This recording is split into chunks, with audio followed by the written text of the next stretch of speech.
the right place at the right time. Tonight, we have none other than Kris Sumner, and she is the paranormal investigator. That's right. That's right. That's right. So you better get ready to get scared because she's going to tell us some things to make the hair on the back of your head rise and just some scary stuff. We're going to talk to her about the things that go bump in the night. Kris, how are you doing tonight? I am fantastic. How are you doing? Oh, I'm doing wonderful. And listen, you were telling me where you are right now? I was. I'm actually sitting inside the Huntsville jail in Huntsville, Tennessee, and this is a historic location. It was built in 1904, and it closed for operations in 2008, and it's been really sitting vacant since that time. And my business partner and I have decided to open a museum and some haunted paranormal tours and ghost tours throughout the jail. And our grand unlocking is actually this coming Saturday. Awesome. Yeah. Awesome. So, yep, man. That's it. Oh, man. And so listen, and so you were saying that you actually do, we're going to get a little deeper into it, but you said you've actually had people, ghosts, they're not people. Well, I guess they are. Well, I guess, I don't want to be anti-ghost. But but you have had them talk to you also. We have in this jail and the other locations that we've investigated around the country. We've been very fortunate to capture some things that we just can't explain. Yeah, so we'll definitely get into that and talk about, as you said, some spooky things that go bump in the night.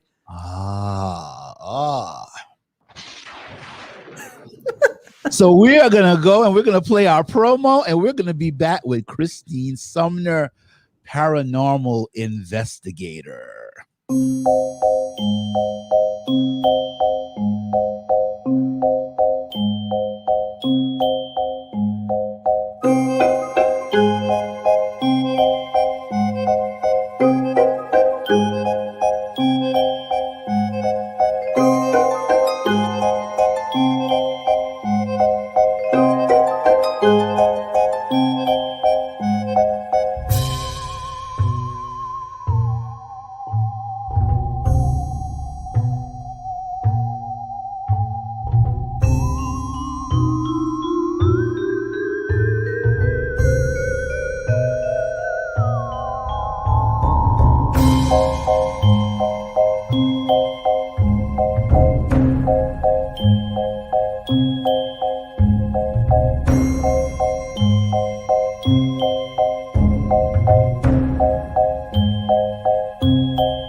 So we are Awesome. you loved it. That was a heck of an intro. Well, thank you, thank you. I think Thank you are you. well deserving for what you do. Well, thank you. You're so welcome, Kris. We've got Kris Sumner, guys, paranormal investigator. She is also the founder of Soul Sisters Paranormals. They began as a group of sisters and friends who traveled to some of the most reportedly haunted locations across the United States, as well as private homes and businesses to investigate claims of paranormal activity. In 2020, the group became primarily twin sisters Jenny and Kristy investigating for the team. And I would take it that was Jenny in the picture with you. Actually, no. That was Miranda Young from Ghost Biker Explorations. So anytime there was two of us, that was she's actually my business partner in what we're doing here at the Huntsville County Jail, or the Scott County Jail here in Huntsville, Tennessee. So we've been fortunate enough to collaborate on a couple investigations, but she actually has her own team, Ghost Biker Explorations, and then my twin sister and I have Soul Sisters Paranormal. That is cool. That is cool. So like regular horror movies, they don't even bother you. Not really. No, not for the most part. I mean, there's some where I might jump and, say, oh my goodness, or something like that. But for the most part, they're just fun stories to watch. Popular television media such as Ghost Hunters and Ghost Adventures and stuff, once you kind of get into this, you do see the fact that they are sensationalized a little bit. Obviously that's for entertainment purposes. So it's a little bit different than what we do as paranormal investigators in the community, but they're definitely entertainment for sure. What was your favorite horror movie growing up? Actually, I really liked the Halloween series, Michael Myers. That was one. I mean, I think I started watching that at 6 or 7, and we'd watch it. I mean, we watched the entire series, but we'd always pull it out at Halloween and watch that. And Michael Myers was the one that really did it for me. Awesome. So Kris, what got you interested in the paranormal and things that go bump in the night? Well, actually, my sisters and I have always had a fascination with the paranormal. We'd watch, as I said before, those television shows like Ghost Hunters and Ghost Adventures. And we'd always say to ourselves, why didn't they go to this location or ask these questions or use this technique? So we always told ourselves if we had the opportunity to conduct a paranormal investigation on our own, that we would absolutely jump at that chance. So in 2014, we had the opportunity to go to Moundsville, West Virginia, which is where the West Virginia State Penitentiary is located. And we had a friend of the family's that sat on the board of the Moundsville State Penitentiary. So he said, why don't you come and stay the night in the penitentiary while you're here and see if you can talk to any of our resident spirits. So we really just used it as a girls trip, right? It was just something that was kind of unique that we were going to do as sisters. And so we did stay the night in the Moundsville, West Virginia prison. And we just had some voice recorders and a couple of digital cameras, but we came away from that experience with what we felt was very compelling evidence of something that we couldn't explain. We were capturing men's voices. We were hearing door slamming when we knew that there was nobody in those cell blocks. We were sitting in an upper level room and we would hear footsteps running by us or up to us, but nothing ever materialized. So we had these disembodied footsteps, if you will. So that really catapulted us into what we do now, because we really wanted to, after that investigation, we wanted to further our research in this field. And so we came up with the name Soul Sisters Paranormal. We had our logo created, our theme music and all of that. And we've just had a ball doing it since 2014. What kind of instrumentation equipment do you use in your paranormal research? Well, we do have a vast array of equipment that we take with us. The first thing that we always use on every investigation are voice recorders. We have 12 voice recorders that we each carry with us, and then we leave the remainder in different locations around the building or around the property that we're investigating. And that's really just to have ears on every part of the property that we can, or in every room in the building that we can, because I feel that EVPs, or electronic voice phenomena is what it's called. We feel that that's the purest form of unexplained evidence, if you will. So for example, if I'm in a location and I know that there's only 4 females in that entire building, but yet I'm capturing a man's voice or a child's voice, that's very hard for me to debunk or explain. So our voice recorders are very important to what we do. We have night vision video cameras that we take with us. Again, we deploy those around the property and in throughout the building as well. So we have eyes and ears on every location that we can. We take different pieces of handheld equipment that are designed to measure electromagnetic energy, and these are called K2 meters. And essentially, they're used to, again, to find energy. So theoretically, if there's no power in the building, they shouldn't alarm or go off in any way. So we use those to some interesting results when we use those, again, to see if we can communicate with any entity that's there. We have a device called the REM pod, which is similar to the K2 meter. It measures electromagnetic energy. We have a device called an EDI box, and it has an array of different functions on it. It measures vibration. It measures electromagnetic energy. It measures temperature fluctuations. So those are the type of pieces of equipment that we'll have with us when we go on investigations. Awesome. What kind of is there a certain atmosphere or a temperature when you get into a building when you know that you're in the presence of bad spirits or good spirits?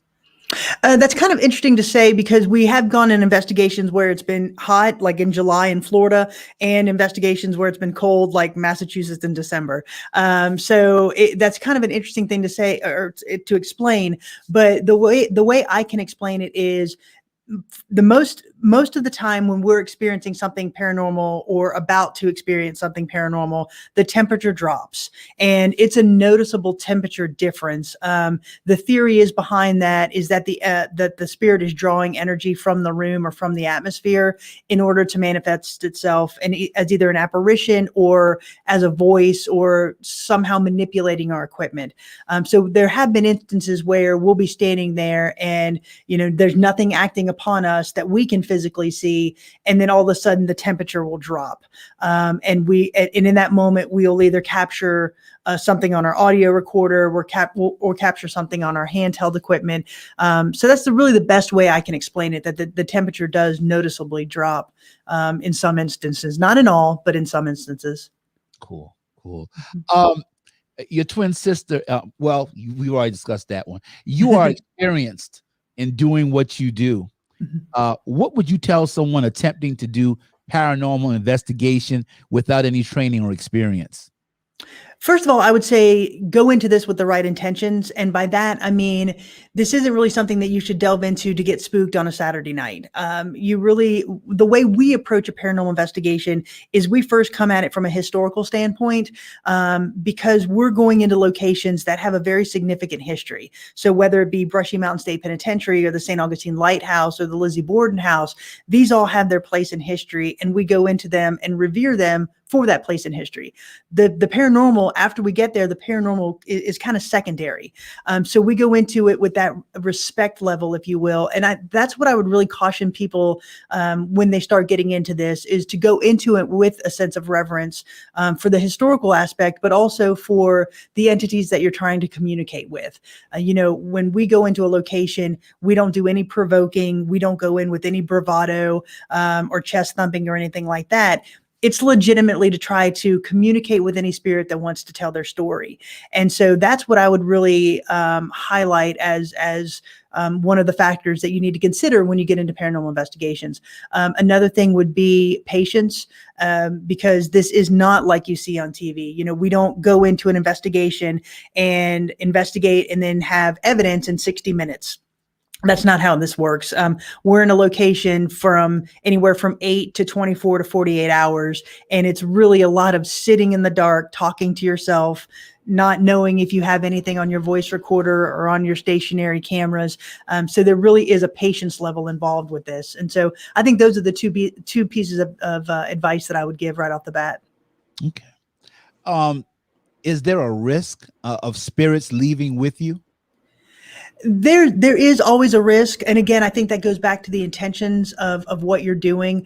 I think if you go into a location and again really try that provoking technique or attempt to do things and mess with things that you shouldn't be messing with, i.e., a Ouija board or something like that, I do think that there is the opportunity for something to follow you home or attach itself to you. The way we handle that is we will say a prayer of protection before we go into a location. We'll do the investigation, and then we say a prayer of protection when we come out. We also, when we go into a location, we really set the intention level when we go in, because we'll say things like, you cannot touch us, you cannot harm us in any way, unless we give you permission to do so. If I give you permission to touch my hand, or I give you permission to pull my pant leg, you can do that, but otherwise you're not allowed to physically harm me in any way or come home with me. And I think when you go into it with that mindset of, again, first the respect level, but then setting your boundaries and your expectations, I think that kind of minimizes the risk, at least for us. And so that's how we handle an investigation. And, like I said, we've been to dozens of haunted locations around the country, and we've never had anything attach itself to us or come home with us in any way. Okay. You never had anything touch you before? Oh yeah. Yeah. No, we've had things touch us. And that's been very interesting. But it's never been in anything that I would call malicious, or evil. If it's always something like, I'm trying to get your attention, or listen to me. I'm trying to tell you that I'm here. So there've been absolutely times where I've had my pant leg pulled. My younger sister, she has long hair, and her hair will get tugged, or played with routinely, touching on the hand. Sometimes I'll put my hand out and I'll say, if you're here, you can grab my hand or touch my hand to let me know that you're here. And that has happened. So we've felt that for sure. But nothing that's ever come home with us or left the space. Kris, if a ghost touch me,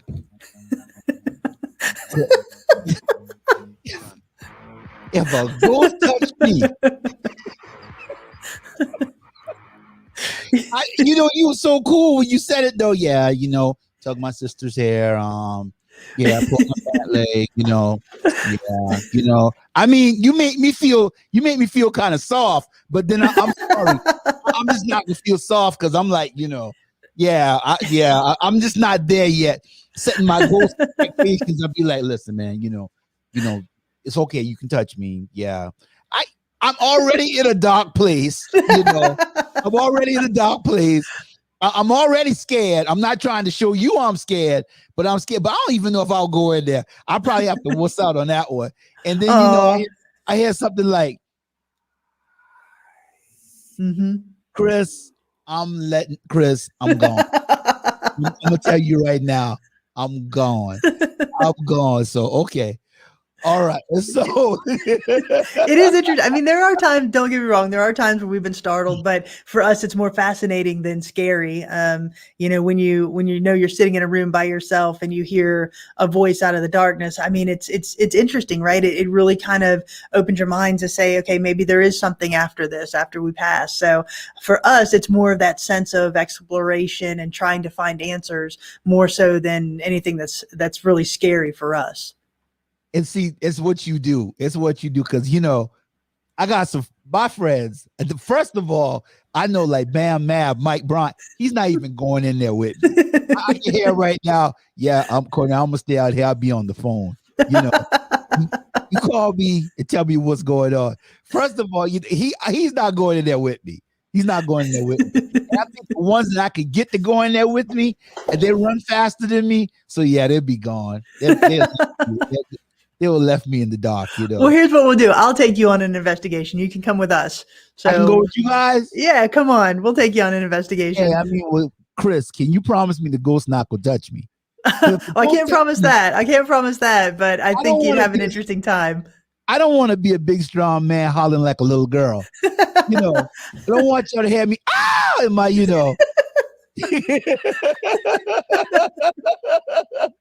It's all over after that now. Yeah, I know Jenny will probably be like, it's okay. It's your first time. It's all right. But then when I go, be like, what a wuss. I can't believe that guy. came in. That big dude came in here and hollered because the little ghost touched him. Okay. No, we wouldn't do that to you. You can sit in the car if that happens. I can sit in the car if that happens. We'll give you one. Well, who's going to run me down? That's all I want to know. Because once the ghost touch me, I'm gone. I am Olympic. Okay, noted. I'm making notes of this. So. Kris, have you ever been in a place that made the hair stand up on your head and just gave you the heebie-jeebies?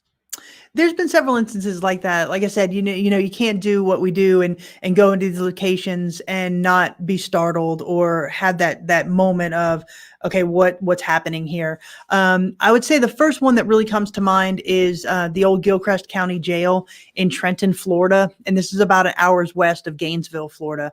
And this was a location. It was a county jail. It's a small jail. It has a small footprint. So there's 5 cells in the bottom. There's 4 cells up in the top, and it's got a small jailer's cottage that's connected via a doorway to that first level. So very small. It was built in 1928. It was in operation until 1968.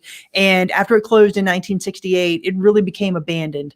And so people really started using it as a drug hangout. There were drug deals that went down in there. And really not in the greatest of areas.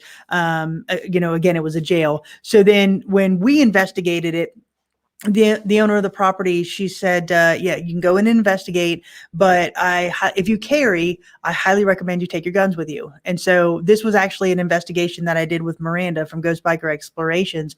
And so both of us carry, so we both had our guns with us.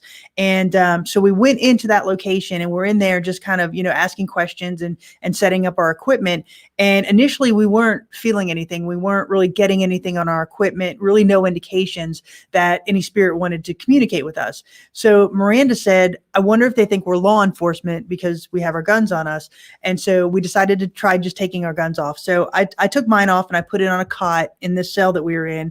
And Miranda, she took hers off and she was putting it down. And as she's putting it down, she goes, I'm taking it off and I'm putting it down nice and slowly. And as soon as she said that, a voice behind us said, good. And we both heard it. There was a male's voice and there was nobody else in the building.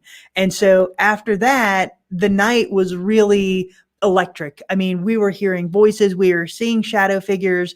We captured them on camera. We captured them on audio recorder.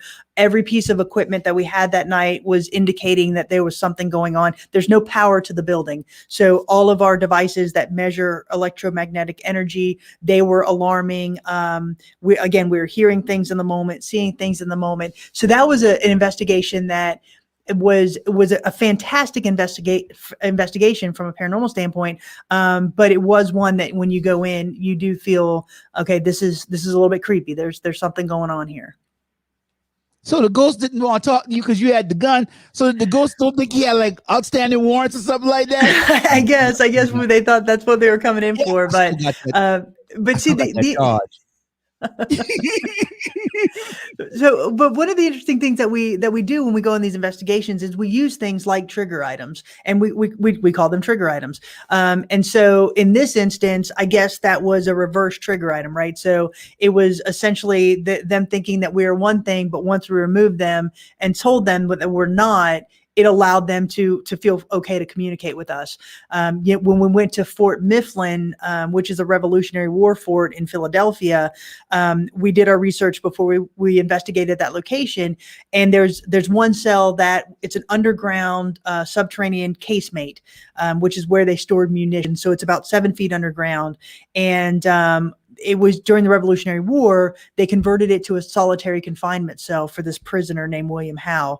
And so when we went there, we asked ourselves, what would a prisoner in solitary confinement want? He would probably want water. He'd probably want something to eat, and he'd probably want maybe a cigarette. So we took those things into the casemate and we left them there. And we said, these things are for you. And they became trigger items. So we said, these things are for you. And we acknowledge that you're here and we'd like to communicate with you. And we captured a male's voice saying thank you. And there was only 2 females in the entire room. And yet everything that we had running that night captured a male's voice saying thank you. So we use trigger items like that to see if we can get some type of communication going back and forth.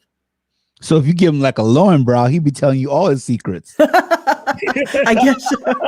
I guess so. Yeah, I guess so. But there's been some interesting. I mean, we've gotten really creative, I think, with some of these trigger items, and I think it pays off, and we've gotten some good evidence because of it. Wow. Okay. I'm learning some things. I really am learning some things. So if you want to get the ghosts around your house to talk to you guys, you need trigger items. You got to have trigger items. Absolutely. Absolutely. So you've investigated some high profile places like Lizzie Borden house. We grew up with that. Lizzie Borden took an axe, gave her brother 40 whacks. Yeah, her father, yep. Yeah, gave her father 40 whacks when she saw what she had done, gave her mother 41. 41. Mm-hmm. Yeah. And so, the Velasca axe murder in Ma Barker's house. What were your expectations before investigating these places, knowing the folklore and the history behind these places? And that's a great question. To your point, we've all grew up hearing those stories. So we'll start with the Lizzie Borden house. As I said before, when you watch things on television, you do have a different expectation and a mindset than you do. That's different than when you actually approach the location. So when we approached the Lizzie Borden house, we actually had it for the entire evening. It was just my team that was in there. And this was, again, a collaboration with Ghost Biker Explorations. So there was Miranda, myself, my twin sister Jenny, and then Michelle and Cara. So there are 5 females at that investigation. And again, first of all, we go in and we really look at the history of the location. I mean, we're standing in a place that is an unsolved murder, right? And we're touching the doorknobs that Lizzie Borden touched. We're walking the floors that she walked. And so the expectation there was first to go in and really treat it with respect and see if we can find some answers. And so we set up all of our equipment. And what's interesting is, as soon as we go into a location, like the moment we walk through the door, we have our voice recorders rolling. We have our body cameras on. So we have eyes and ears on what we're doing, because some of the times we find that just during setup of equipment, we'll capture things that we can't explain. And so in this instance, Jenny and Michelle were talking in the parlor room, which is where Andrew Borden was killed, right? He was found on the couch. He had 13 whacks to the head. And so they're just setting up equipment. They had the voice recorder going, and you hear them talking, and it's just the 2 of them in the room. And so they're just making small talk about the day. And you hear a man behind them saying, "I'm standing right here next to you." And so that was extremely telling, because it almost shows an intelligence level, right? The spirit is communicating with them, and it sees them. It's saying, "Hey, I'm standing right here next to you." Even though they didn't hear it in the moment, we captured it on audio. That's what we call an intelligent response. And then there's another instance during the night where Jenny and Cara were talking in the parlor again, and they were discussing the differences between the Velasca axe murder house and the Lizzie Borden house. So both axe murders, but just different locations and styles and stuff. So as in the course of their talking, Cara said that would just be a horrible way to go. And we captured a man's voice saying it was. Again, very intelligent. And it was like it was coming in on the conversation, that neither one of them heard it in the moment, but we captured it on audio. And so really, when we went into that location, we expected to get some type of unexplainable evidence, and it really did deliver. We are capturing, again, children's voices, males' voices. So that was a really great night for us. When we go and compare that to the Velasca axe murder house, we went in with the similar expectations that it's such a high profile case. It was in 1912. You've got an entire family that was bludgeoned to death by an unknown assailant who was hiding out in their attic. So they came home from church, they're in bed, and somebody just comes and just annihilates an entire family plus 2 little girls who were staying the night. And so we expected to really capture some things in there as well, but it was not really as we planned, because we weren't getting a lot inside the house. But when we stepped outside of the house and we were sitting on the porch, that seemed to be where we got a lot of activity. We were capturing things on audio. Our K2 meters were going off, indicating that there was electromagnetic energy or energy acting upon it. That was an extremely interesting case for us as well, but different because, to your point, the expectations were that we were capturing something inside the house when it was really out more in on the porch there when we were sitting there. And then the Ma Barker house, that was a fascinating location to us because this was the 1935. This was the site of the 1935 shootout between Ma and Fred Barker and the FBI. It was the longest shootout in FBI history. It lasted about 4.5 hours, and to this day, it still holds the moniker of the longest shootout in FBI history. And about 2,000 rounds were fired between the two sides, and it culminated with Ma and Fred being killed inside an upstairs room in this house. And the interesting thing about it was they rented the house in November of 1934. The shootout happened in January of 1935, but the owners of the house who rented it to them, they didn't know that they were renting it to Ma and Fred Barker. But after the shootout, they had the presence of mind to preserve it as it was in 1935. So you go in now and there's bullet holes in the wall, there's bullet holes in the furniture, the sconces are original, the hardwood floors are original. It's almost like walking into a time capsule. And the family maintained it up until 2016. So no paranormal investigator had been in there before. Nobody had actually tried to communicate with the spirits of Ma and Fred. But in 2017, we were allowed to go in and be the first team to investigate it. And that was an amazing experience because we were capturing things that nobody had ever captured before. So we were actually capturing what we felt was positive examples of Ma and Fred's spirit remaining in the house. Wow.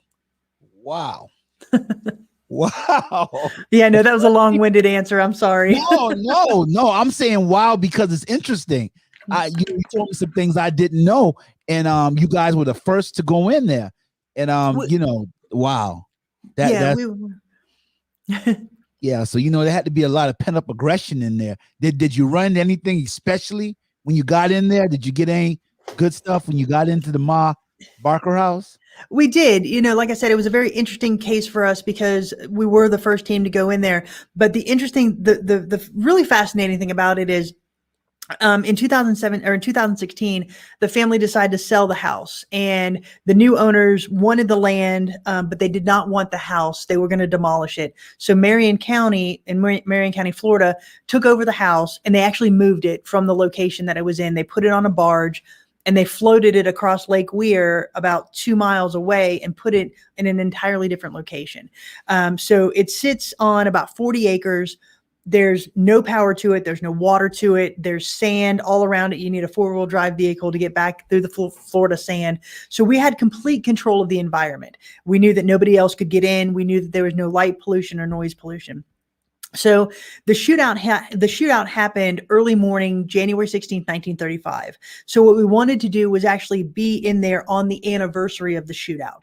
So on January 15th, we put all of our stationary equipment in the house, and I actually had pre-recorded some questions on a voice recorder. I hit play on those questions, and we left the house. We locked it up. We left it. We let everything run by itself because I wanted to see if there was what we call residual energy inside the house. And so we push play. Those questions ran for about 30 minutes, but there was obviously nobody in the house. It was just questions playing on the voice recorder. And so the next morning, we came back at probably around noon the next day on January 16th. We collected all of our equipment, and we started going through all of the audio and video. And we were capturing the sound of chairs being drug around the house. We were capturing the sound of doors slamming. We captured a man's voice saying, "Get out." And the interesting thing was at about 5:30 in the morning, which would have been the time of the shootout 83 years prior, we captured 2 voices. The first one said, "Freddie." The second one said, "Yeah, Ma." And the first one said, "Get ready." And I think that's what we call a residual haunting. I think that's what they actually said in 1935. And I think it's basically like a blip in time that on an anniversary or an important date, you'll hear that essentially that recording in time over and over. So that was a very interesting catch to us. And then 2 weeks later, Jenny and I went back and we actually stayed the night in the house. So it was just the two of us. And we were capturing, again, things that we could not explain. We were capturing noises. We captured some EVPs, again, electronic voice phenomena, that we just could not explain. And it ended up being an actual amazing investigation for us. But what was even more interesting than that is the fact that from a historical perspective, nobody in our county knew that this had taken place there. So after our investigation, we had newspaper coverage and radio coverage and some television coverage of what we had done with that investigation and what we had found. And we had all of these people come up to us and say, I never knew this happened here. I never knew that this was in my backyard. And that, to me, is why we do this. It's to highlight the historical significance of these locations and allow the community to know that this is in your backyard. This has happened in your community, and you need to embrace it from that historical perspective. Whew, cool. That is super cool. And so, what kind of, and let me ask you this, because I was just thinking about it, because my mom and I talk about it all the time. You know, I was born in New York, but she lived there for quite a while. I was reared in South Carolina. Have you ever wanted to go to Asbury Park and go into the Amityville house? I would love to have that opportunity. Yes, that would be an amazing investigation. I know some paranormal investigators who have had, I think, the opportunity to go into that house. And yeah, so just knowing the history behind that as well. And but there are so many places like that, you know, from the Queen Mary and to in California to the USS Yorktown there in South Carolina. You know, there's just so many places that I would love to get to that are on this extremely long bucket list that I have. You know, to be able to highlight the historical significance, but also to find evidence of the paranormal. Absolutely. I would love to get to that location. So tell me what kind of stuff you ran into in the old Southern Funeral Home. Okay, the old Southern Funeral Home was an amazing investigation. So this is in Attila County in Mississippi, and it closed in 2009. And the interesting thing about it was when they closed it, they essentially just locked the doors one day and never came back. And so when you walk in there, all the pictures are still the same. You go up into the embalming room and all the embalming fluids there, the machines are there. There are items that they took from bodies that people never claimed. So there's false teeth, there's watches, there's glasses, there all kinds of stuff. It's almost, again, like a time capsule, right?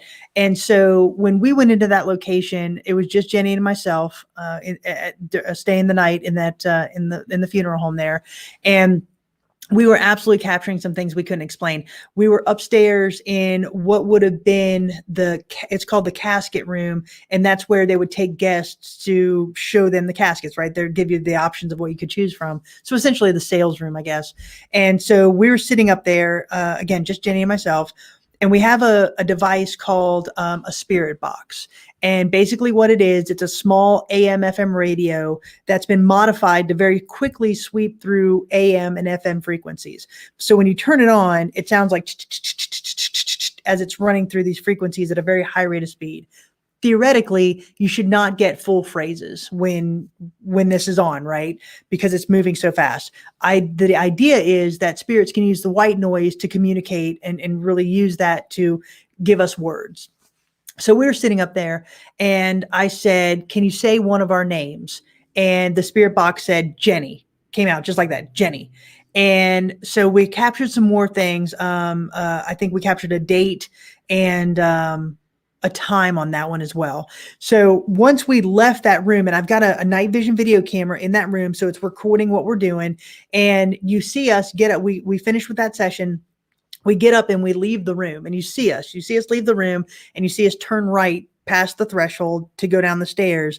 And the voice recorder that was still sitting in that room captured, again, Jenny, like it's asking a question. So we've got two Jennys, which is kind of interesting that it's on two different devices. It's on the spirit box and it's also on the voice recorder that we had in there. We had another instance where we were downstairs and the owner, the previous owner who built the funeral home, his name was William, and we said, can you tell us your name? And we got the name William. And so just different things that happened throughout the night. I do have to say, back to your creepiest question, I would say that funeral home on the upstairs level is probably one of the, I would say, creepiest locations that I've been in during all of these investigations. It just had a different feel about it. But yeah, we captured some very interesting evidence that night. I would figure the funeral home would be the creepiest place. I would figure that. Yeah, it was interesting. A lot of people have asked, why do you think a funeral home is haunted? Because nobody ever dies there. But when you think about it, there's so much emotion and none of it is very happy, right? You don't go into a funeral happy. So you have all of this emotion, and that's permeated into the walls. And so I think that's the reason why funeral homes really hold that energy in there, because you just have so many people that walk through the doors and they're already walking into a negative experience. And I don't mean negative in a demonic way, but a negative as a life-altering way. And I think that's the reason why funeral homes are haunted. Yeah, and then you already found some teeth and some glasses, so we know that one ghost mad because he can't see in the afterlife. Right, that's true.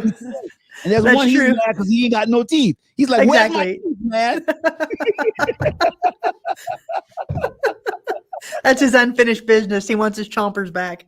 Absolutely, he wants his teeth back. Absolutely. Exactly. Yeah. And tell me about. I'm just trying to pick your brain because this is so interesting to me. The Trans-Allegheny Lunatic Asylum. I mean, first of all, now I'm gonna tell you. You said you take me someplace. You would not take me there because I'm big in comic books. I wasn't gonna do the funeral home with you either, but I'm big in comic books. Okay. But just the way they phrased it, you can tell this is a long time ago. The Trans-Allegheny Lunatic Asylum. I could make a horror movie off of that title.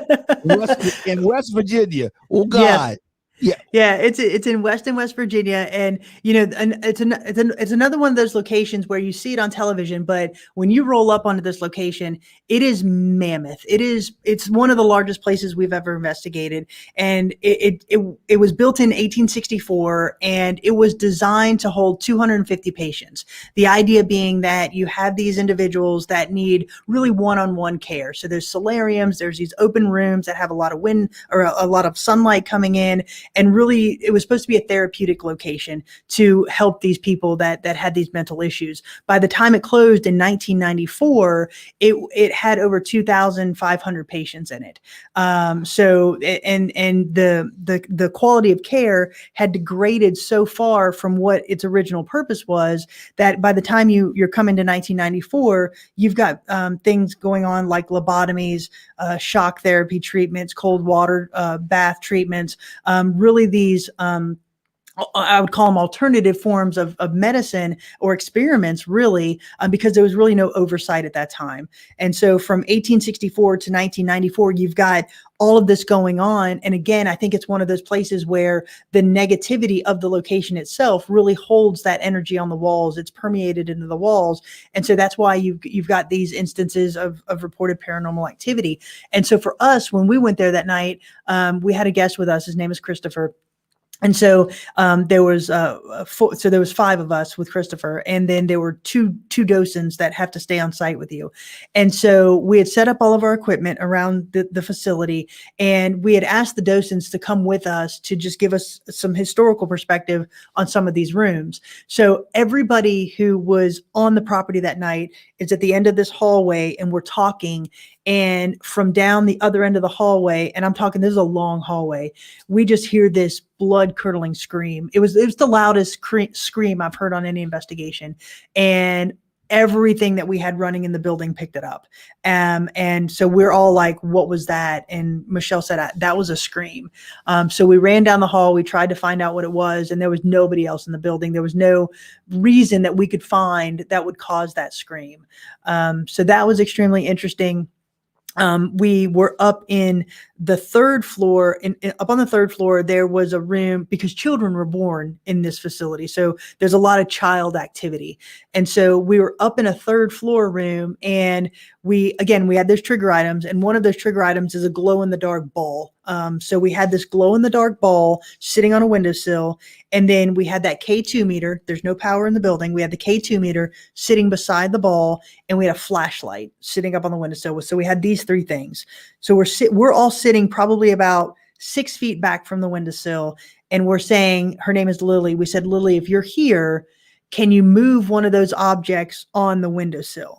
So the flashlight turns on, the K2 meter lights up, indicating that there's some type of energy, and the ball starts rolling off the windowsill. Ooh, And Lord. so, that was a very, very cool piece of evidence, and we got that on film. And so we captured a couple of EVPs there as well. But, again, to go into this facility where, again, it's just mammoth, and you're walking through it, and you look into these rooms, and that there were patients there that were jammed in there, and some of them subjected to horrible treatment. You really get a different historical perspective on the location. So the Trans-Allegheny Lunatic Asylum is a fantastic investigation location, as well as a historical location. She cut the flashlight on, and Yeah. she made the ball move. Yes. Yeah. And you guys stayed there. Yeah. Yeah. Oh, we did that for about 20 minutes, I guess, 20, 30 minutes. We just did this back and forth session. Yeah. Oh, Kristy. I'd have been Kristy, there's two things I'm not going to do with you already. I already figured it out. You said this started out just girls' night. Well, I'm not a girl, but if I was a girl, I'm definitely not going with you on any girls' night, because that's supposed to end up at eating dinner or something like that and telling lies. But and another thing I'm not gonna do with you is go on vacation with you, because we're gonna talk about the Menger Hotel in Texas. Mm-hmm. And what you got a ghost to do out there at the Menger Hotel in Texas? Yeah, the Menger Hotel. Yeah, the Menger Hotel was interesting because it was not really an organized investigation. The three of us were actually there for a family reunion, so we decided to stay at the Menger Hotel for a couple nights, just because it was in close proximity to where we were having our family reunion. So it was just Michelle, Jenny, and I, my two sisters and I. And so the picture that is up on the screen behind you, that's actually in a rotunda. So we're on the other side of the rotunda. There's a round walkway again. And to that door to the left of the mirror, as we're looking at it, the door to the left of the mirror, it's actually reported to be haunted by a woman who, she was there on her honeymoon, and she found out that her husband had cheated on her before the wedding, and she ended up committing suicide. And so she's actually been seen in different locations around the hotel. And we were, again, standing on the far side of the rotunda, and we're just snapping pictures with our digital camera, not really asking any questions, just seeing what we could find with, if we captured anything on the digital camera. And so we had probably taken about 30 pictures of that mirror and in that general area. And as we're going through them, there's nothing on the mirror in any of them until we came to this one. And, for us, we can clearly see the profile of a woman. She's kind of looking down and smiling. She's got a blue ribbon in her hair, and she has a blue dress on. And that matches the description of the woman who died in the room next to the mirror. So we actually showed it to the manager of the hotel the next morning and said, this is what we captured. We think we have something here. And they were fascinated. They said it's probably one of the best pieces of evidence that they've had, and we actually sent it to them. We emailed it to them as to put in their collection. But the Menger Hotel, it has a lot of history. Presidents had stayed there. It was one of the first hotels in Texas to get air conditioning, which is kind of cool. So there's a lot of history behind the Menger Hotel, and for us to capture that picture that you're showing there is pretty fascinating. Kristy, you realize that some people can't get some family members and friends to take a picture, and you got ghosts taking pictures. Yeah. You, like I said, we're taking selfies. Hold on, Kristy, wait a minute. Let me get this angle right here. Let's get it over here. This is Kristy. She's a paranormal investigator. Yep. I know. I heard about her before down at the funeral home in Tuscaloosa. Yeah. There you go. It sounds about right. Kristy, what would you and you know, we're almost done. You know, I'm not going to wear you out. This is What fun. would you? I'm having a great time. Yeah, good. Me too. I'm having a really good time. Kristy, what would you say about your? Well, there's a question I want to ask for before that. I read today an article, which you know everybody's not really well versed, but then you may be able to clear this up for me. They said that ghosts have to have a good reason to talk to you. No, that's not That's true. not true. I think that there's a lot of individuals out there who, again, go into this with a provoking nature or a demanding nature. For us, as I said before, we go in with a sense of respect, and we sit there and we ask, you know, can we tell your story? We're legitimately in this location because we want to talk to you and we want to learn about you.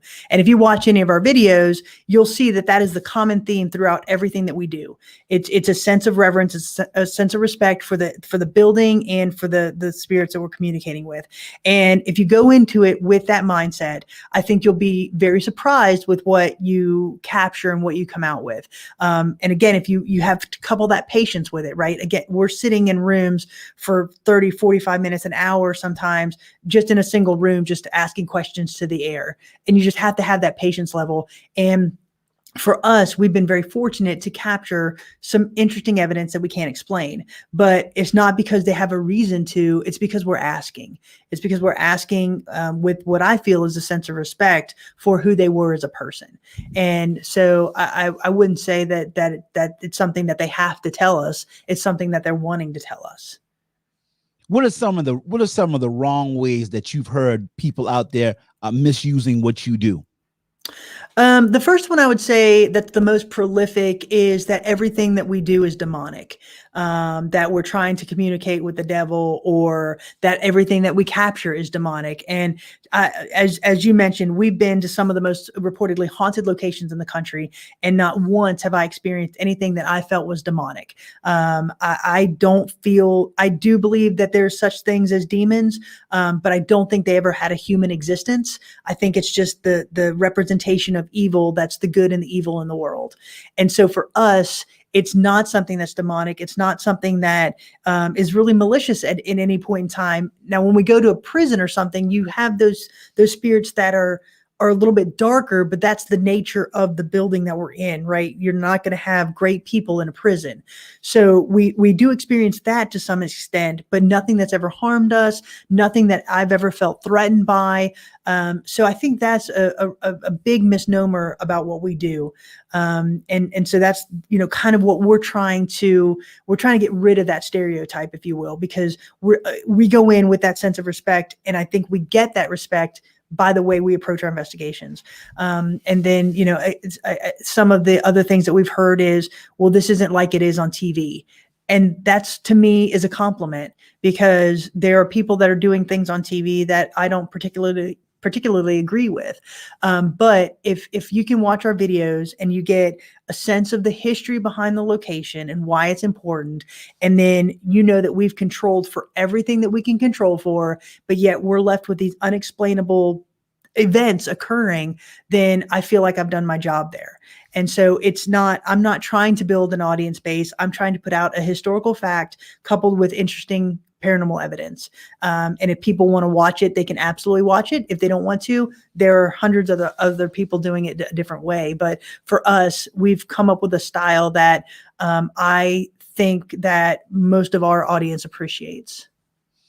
Kristy, you're awesome. I tell Oh, you, thank you. You're and, awesome.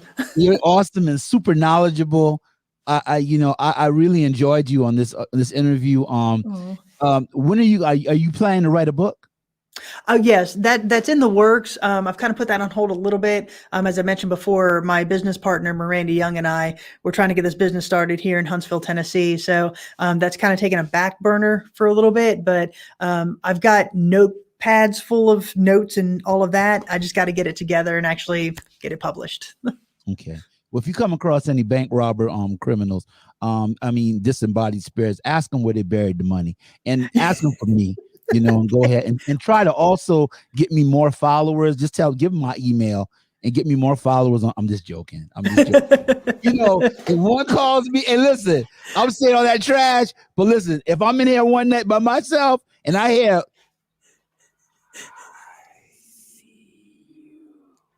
first person I'm getting on the phone with is you. Okay. That's right. The first person I'm calling is Kristy. I'm calling you first day. I'm not even going to answer. Because I figure, my rationale has always been like this. If nobody else in the room saw it or heard it, I didn't either. Well, that's one way to go about it. That's my rationale. My rationale is my blood sugar's high. Everybody didn't see that. The little elf run across the floor. Nobody else saw the elf. I didn't see him either. That's my rationale. That's funny. Well, seriously, next time when we get an investigation over in your state, you got to come and join us. So let's do it. Let's do this. We'll do an investigation during the day, and we'll ease you into the nighttime investigation. If it's daytime, because see now, if it's nighttime, we have to be on the buddy system because if it's gonna be like Scooby Doo or something like that, Cornell, we need you to go in that room over there. We need to check the camera. See. When I don't want to do something, I act like I can't hear people. I get deaf really quick, and you'd be like, I'd just be sitting there. Cornell, could you go in the other room and check the camera? Check the recorder in the other room. I'd be like, yeah. Cornell, could you go in the other room and check the record? You have to say it about 5 times. I would tell you at least 5 times. But let's give it up, man, for our paranormal investigator that has taken time out of her busy schedule to come visit us tonight. We're so thankful for having Miss Kris Sumner. Thank you, Cornell. I really appreciate it. Kris, you're awesome. You're awesome. I appreciate you letting me come on tonight. Listen, we're going to have you back. We're going to have you back because we didn't even scratch the surface with all the case studies you have up there. And guys, if you want to go through and see some of the places that Kris has, they've investigated. I've had it up the whole time. www.soulsistersparanormal.com. That's www.soulsistersparanormal.com. And Kris, where should they get in touch with you if they need you to come in because they heard somebody say, I see you? Well, our contact information is on the website, and pretty much anything you need to know about us is there. Also, we're very active on Facebook, and you can watch all of our videos on YouTube, both under Soul Sisters Paranormal. Guys, go to the website. It's cool. I've been there today, man. They've got all kind of places that they've been investigating. And Kris, thank you so much for coming. Thank you. I can't wait to have you back on the show again. Write that book. All right, I'll do it. I'll do it, and I'll give you an autographed copy. Woo! That's what I'm talking about. All right, guys. So we've had a great show tonight with Kris. We're gonna let her go because I don't want the ghost to be like, hey man, she's taking up all that time with this dude on this podcast. Listen, I'm a ghost. I've been waiting for a while, and I don't want the ghost to come over here. So I'm gonna go ahead and let you go there. Have a wonderful night. Thank you. You as well.